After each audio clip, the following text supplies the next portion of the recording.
2.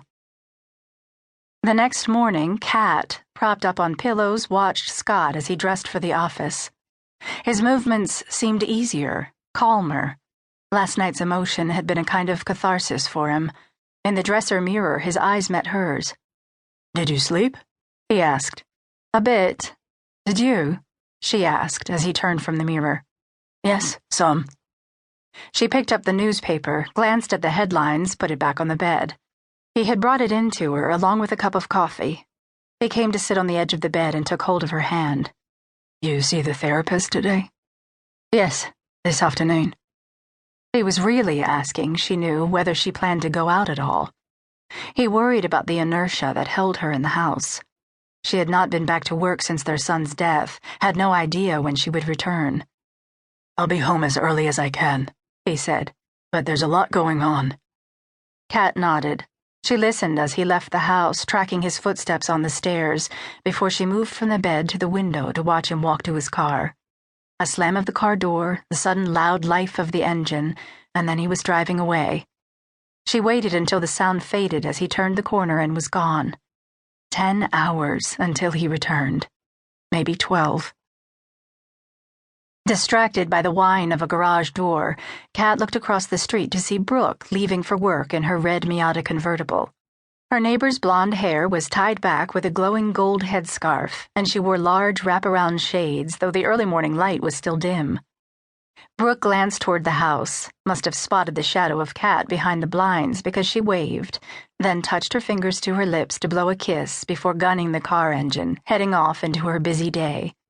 Kat, aware that Brooke could not see her clearly, waved to her friend anyway.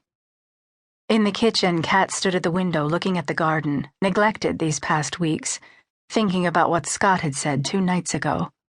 "It's incredible," he said, "how a small thing can so change a life that nothing will ever be the same again." Like a truck blowing a tire on the coast highway. Christ, yes, that of course.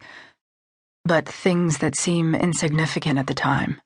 You know, an ad for a job, an introduction to someone, little things. "A strange English girl looking at you," she had asked, wondering if he was regretting everything in his life. If he had not met her, he would not be grieving like this. They had been lying in bed, and he had turned to look at her. A drive around the city, and a whole chain of events follows. Who would have guessed? A little thing like that. Oh, I would have guessed. But Scott was right. A drive with an attractive UCLA student so many years ago had changed every aspect of her life. Her job, her friends, even her country. She had been happy enough with her London life until the Los Angeles assignment. Her editor gave her 6 weeks to write about a new band of young filmmakers in Los Angeles, a plum job causing some resentment in her office. She had loved LA at once. The sun, the mountains, the palm trees, the energy, and the glitter.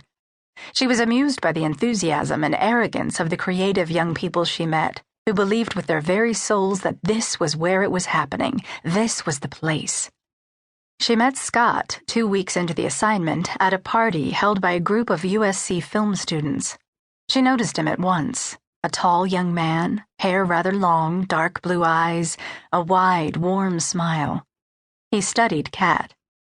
"So, Miss Britt," he said, "what have you seen so far?"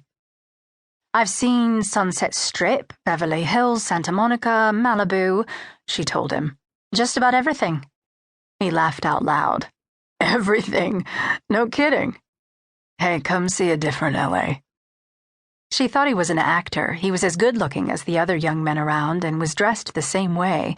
Blue jeans, t-shirt, hair falling into his eyes. What amazed her was that he noticed her among all those sparkling starlets with their gazelle legs and pouting mouths.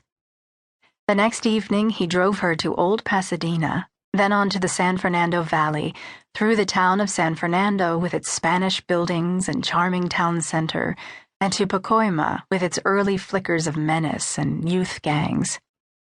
Back on the freeway, he took her through the streets of downtown Los Angeles, right by the Midnight Mission and the alleys that housed humanity's lost and rejected. Then to a hillside just north of Malibu where they sat silently watching the ocean.